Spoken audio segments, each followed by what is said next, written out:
Welcome to God and Country Biblical Exposition. In view of Mother's Day, this week's program is about having children and lots of them. And of course, we start off in Genesis chapter 1, verse 28, where God says to the first couple, "Be fruitful and multiply." And after the Noahic flood, God commanded Noah twice to be fruitful and multiply, chapter 9, verses 1 and 7. And when God commands mankind in these foundational principles laid down in the book of Genesis, there should be no question about our obedience. When God says jump, we ask how high on the way up. And it's not as if these commands are abrogated once the world population hits 1 million or 1 billion or 1 trillion. In ancient Rome, the empire was highly populated, but Paul would write to the church, 1 Timothy 5:14, "Therefore I want younger widows to get married, bear children, and keep house." I wonder where he came up with that idea, the Genesis command. Furthermore, throughout the scriptures, God's blessing was to have your descendants multiply. To Abraham, Genesis 22:17, "Indeed, I will greatly bless you and will greatly multiply your seed as the stars of the heavens and as the sands which are on the seashore." To Ishmael, "As for Ishmael, behold, I will bless him, and I will make him fruitful and will multiply him exceedingly, and he shall become the father of 12 princes, and I will make him a great nation." To Rebekah, Genesis 24, they blessed Rebekah and said to her, "May you, our sister, become thousands of 10,000s, and may your descendants possess the gates of those who hate them." To Isaac, Genesis 26, "I will multiply your descendants as the stars of the heaven, and will give your descendants to all of these lands, and by your descendants all the nations of the earth shall be blessed." And concerning all who are righteous, Psalm 107:38, "Also he blessed them, and they multiplied greatly, and he doesn't let their cattle decrease." Remember, God restored and blessed Job, and he was blessed by receiving twice as many children. And we all know Psalm 127:3. "Behold, children are a gift of the Lord. The fruit of the womb is a reward. Like arrows in the hand of a warrior, so are the children of one's youth. How blessed is the man whose quiver is full of them. They will not be ashamed when they speak with their enemies in the gate." True prosperity involves having children. But if God commands us to have children, and God says that blessing is having children, you can be sure the unsaved and the secular mind influenced by doctrines of demons will say, "Don't have children." And they'll say this with all sorts of false ideological, social justifications. And this is where we're at today in secular America. The birth rate in America is below the replacement value. Just to replace the current population, it takes a fertility rate of 2.1. The current fertility rate in America is 1.67. And it's worse in Western Europe, which is about 1.46. The lowest fertility rate in a developed country is South Korea at 0.72. By 2100, South Korea will be half its current population. And China, with their one-child policy, has a fertility rate of 1.2. They recently dropped the one-child policy, but the culture has become such that couples still don't want to have children. The citizens of these countries and the citizens of America are destroying themselves by not having children. With all of the economic turmoil in China right now, with U.S. tariffs, with debt, with drought, with corruption, they have an even bigger problem. Their domestic market is aging. And older people are settled, and they tend not to be consumers. Because of shrinking demographics, China is facing a major economic downturn. And if you think about it, the CCP has been working a plan to make China rich and powerful. But why bother if there's no children? For what are they laboring? Why bother making China great again if the country will be no more in 2 centuries? And the scripture actually addresses this lunacy.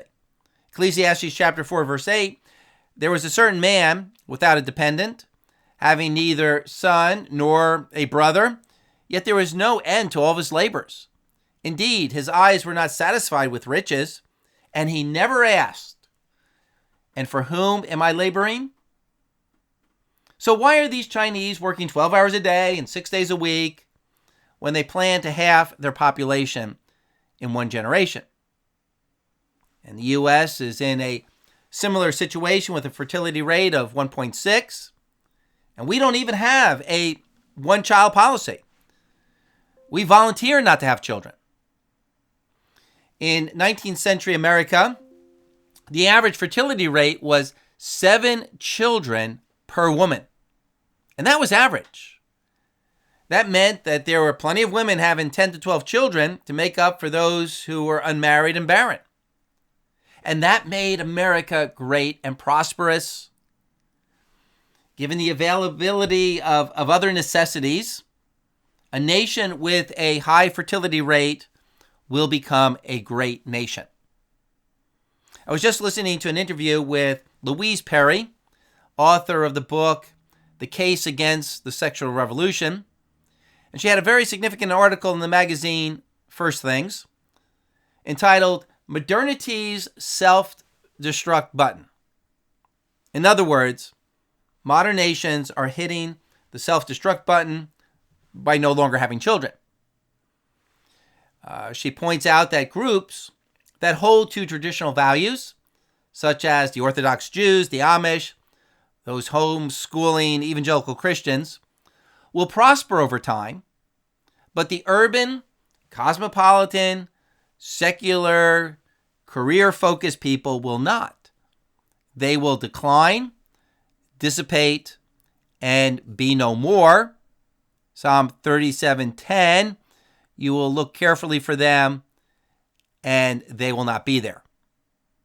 But in the short term, that sounds counterintuitive, because dinks, double income and no kids, or those who have few children, appear to be wealthy leaders in society.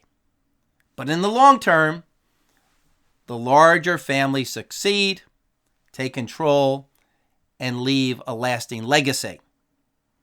The self-centered, those who go after materialism, their money, their housing, their vacations, their retirement, and they don't make the sacrifices to have children, well, Job 24:24, they're exalted for a little while, and then they're gone.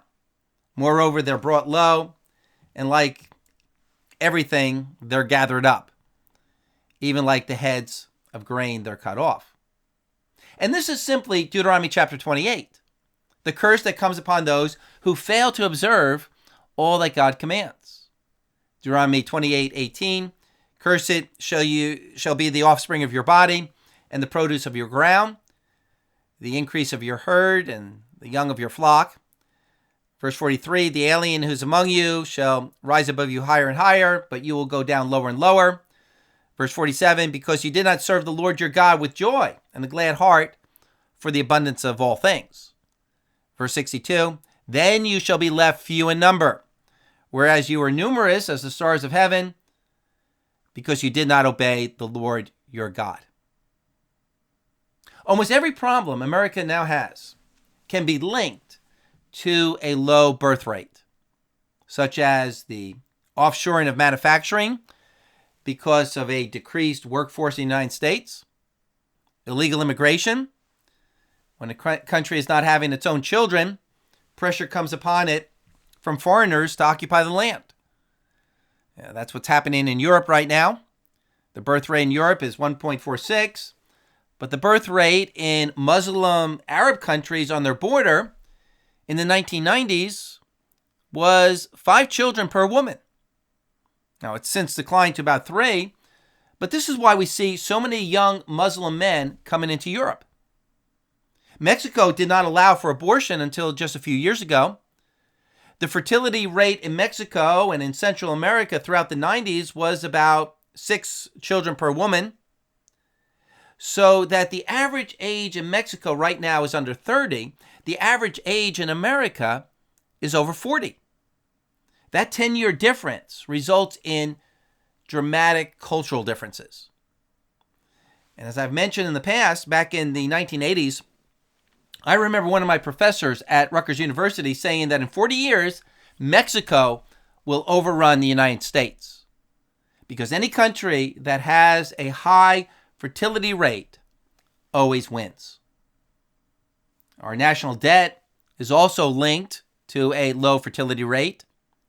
With a higher fertility rate, the increased size in government would have been funded by a larger population. Crime, drugs, LGBTQ, transgenderism, abortion is all linked to a disrespect for God's command concerning the family. To marry, to stay married, and to have children. Instead, the people of America have gone after vain pursuits. Jeremiah 2:13. For my people have committed 2 evils. They have forsaken me, the fountain of living waters, to hewn for themselves cisterns, broken cisterns, that can hold no water. Jeremiah 17:13. O Lord, the hope of Israel, all who forsake you will be put to shame. Those who turn away on earth will be written down, because they have forsaken the fountain of living water, even the Lord. The curse that comes upon a people who forsake God and pursue pleasures and materialism is very real. But usually these people are so out of tune with God that they don't even see the curse. It happens slowly under the radar, like the proverbial frog boiling in the pot. The drop in America's fertility rate is the biggest story, but nobody's willing to talk about it. And I suppose because secularists in America are too invested in their abortions and in their personal freedom, they don't even want to consider that they need to start getting married and have children. For them, that would be like the Handmaid's Tales, the series by Hulu, where children aren't considered a blessing from God. For pagan secularists in America, children means that the patriarchy is forcing women to have children and be slaves. But when the consequences begin to pile up for disobeying God's command to be fruitful and multiply, the people begin to blame all sorts of secondary sources. It's an economic problem. It's a healthcare problem. It's a government childcare problem. So that, the media starts talking about the debt crisis and the healthcare crisis and the immigration crisis and the inflation crisis. But really, we have a birth rate crisis. Isaiah chapter 8, verse 21. And they're enraged, and they'll curse their king and their God as they face upward. But they did it to themselves. All of America's problems could be solved if we just turned back to God and obeyed even the most basic godly principles. And it really gives new meaning to Matthew chapter 6, verse 33. Seek first the kingdom of God and his righteousness, and all of these things are going to be added to you. If we seek God, we get all of these things. But if we don't seek God, we get nothing. And we also lose God. Now, President Trump is very concerned about America's low birth rate, which will destroy America. Why is he concerned? I mean, how is it that of all the modern presidents, Trump recognizes this problem? Well, somewhere along the way in his church upbringing, he picked up on this Christian worldview. He has 5 children himself. Here's a story that hasn't made the headlines. Trump explores ways to resolve America's demographic crisis including $5,000 baby bonus for mothers. Quote, Trump aides are considering a range of proposals designed to encourage families to have more children. One idea involves reserving 30% of Fulbright scholarships for applicants who are married or have children. Another proposal would be to give American mothers a $5,000 payment following childbirth. A third proposal would fund programs to educate women on reproductive health and fertility awareness. Those ideas and others are emerging from a movement concerned with declining birth rates that has been gaining steam for years and now finally has allies in the U.S. administration, including Vice President J.D. Vance and Elon Musk. Policy experts and advocates for boosting the birth rate have been meeting with White House aides, sometimes handing over written proposals on ways to help or convince women to have more babies. Administration officials have not indicated what ideas, if any, they might ultimately embrace. But advocates express confidence that fertility issues will become a prominent piece of the agenda, noting that President Trump has called for a baby boom and pointing to the symbolic power of seeing Mr. Vance and other top officials attend public events with their children.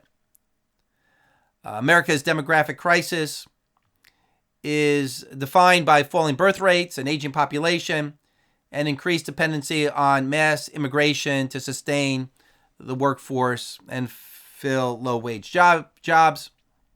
With the fertility rate at about 1.6, well below the replacement level, the native population is shrinking at an unprecedented scale, unquote.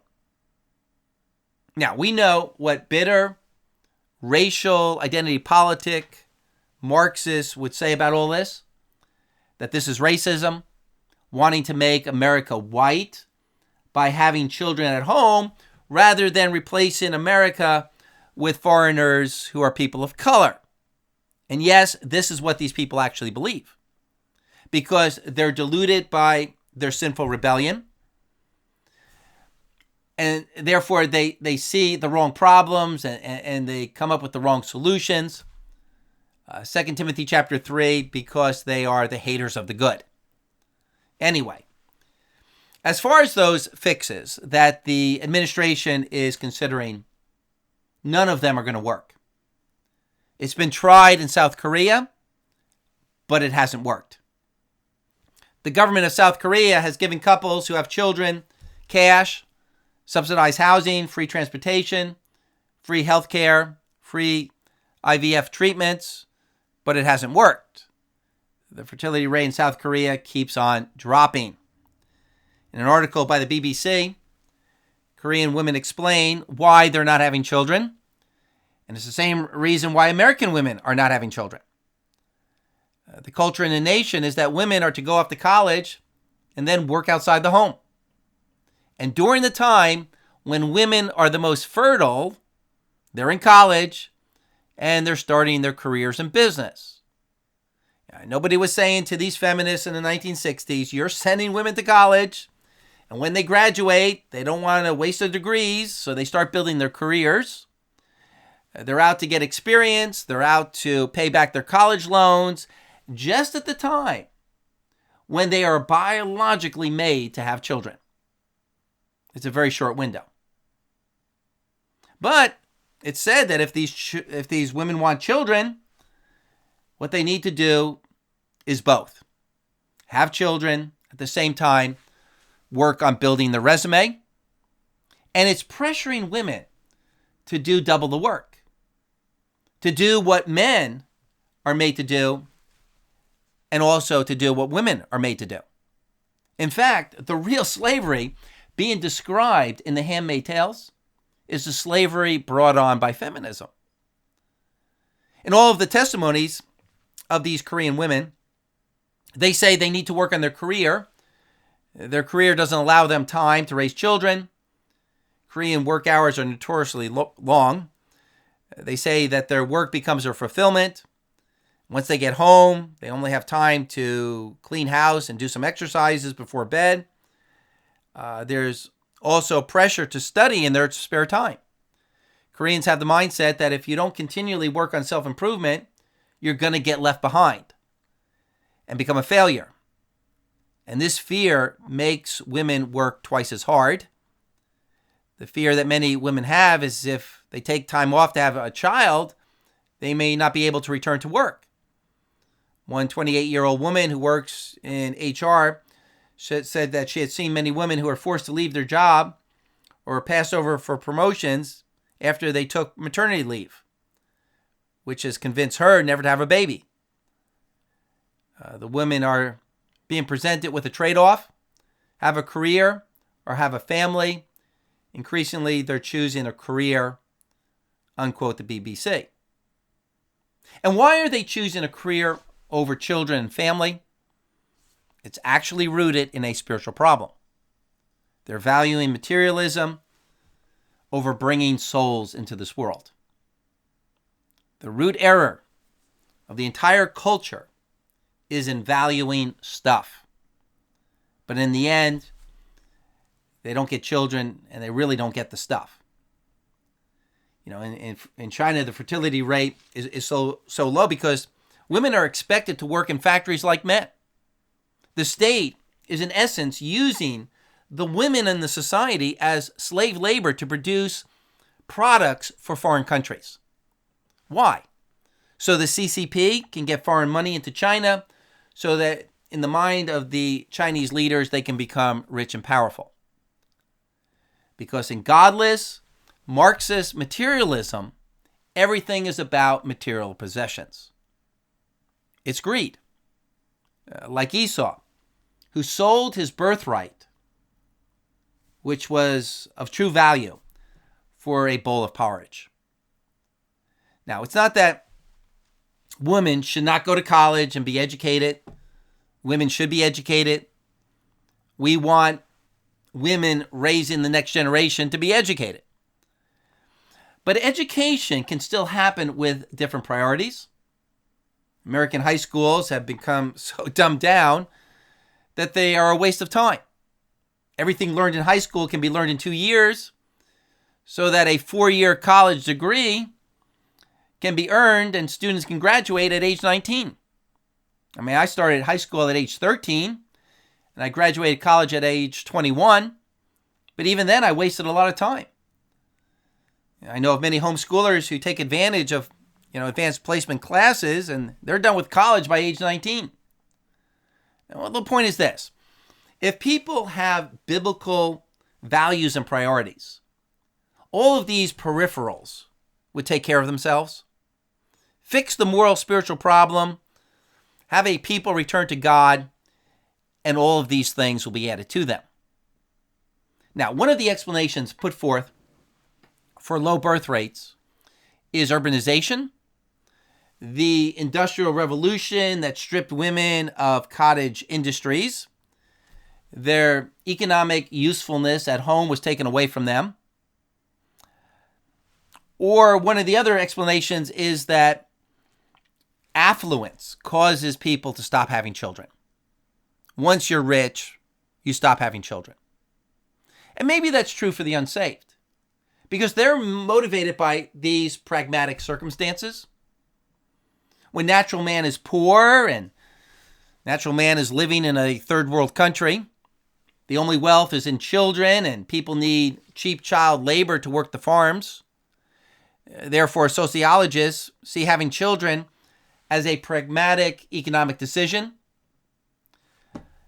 And it's true that for the unsaved, they will have more children with certain incentives. Even the baby boom in the 1950s was influenced in part by social economic factors. Elon Musk is a humanist, and he has 14 children. In an interview, he recently said what keeps him up late at night is his concern over the very low birth rate in every country. Unless that changes, civilization will disappear. Humanity is dying. Well, that's kind of interesting, because until recently, most social leaders were kept awake at night with these unfounded fears of overpopulation. But regardless, even a secularist like Musk can see the bigger picture.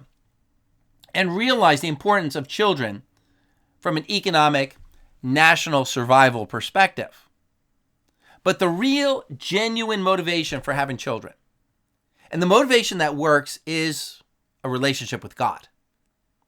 And the more Christian a culture becomes, the more children. It's no coincidence that Christian families have double, triple the average number of children. Just having a belief in the value of the soul and in heaven and in our mission to win souls for Christ motivates parents to have children for the glory of God. It motivates marriage. And procreation, the ability to create new people, is actually an amazing gift from God. Angels don't have that gift. So, how can the Trump administration, the federal government, increase the birth rate in America? They cannot. It can only be done through the proclamation of God's truth. Hence, this program and many more programs like this are needed. It's only biblical truth that can change a culture for good. Now, in conclusion, when childbearing is discussed, it always results in guilt, because many have come to faith and obedience to Christ later in life, and it's too late to have children. And sin often produces divorce, and some singleness is due to sin. As I've always said, that my wife and I got started too late in having children. If I had to do it again, I would have prepared better so that I could have financially been able to marry earlier and have children earlier. But never reject or despise the word of God just because you weren't able to fulfill it. That's what many people do. If they've had an abortion, they can never accept the fact that God says abortion is evil, because that would make them feel guilty. And they put their egos above the standards of God. The godly Christian embraces the standards of God, supports and proclaims the standards of God, even though they may have in the past violated the standards of God. And they do this because they now stand in the grace and the forgiveness of Christ, who causes all things to work together for good, even our failures. Where sin abounds, grace does much more abound. So the challenge I leave with you is the command of Christ: be fruitful and multiply. And also Matthew chapter 28, verse 19, go therefore and make disciples of all nations, teaching them to observe all that I commanded you. Thanks for listening. May Jesus Christ reign.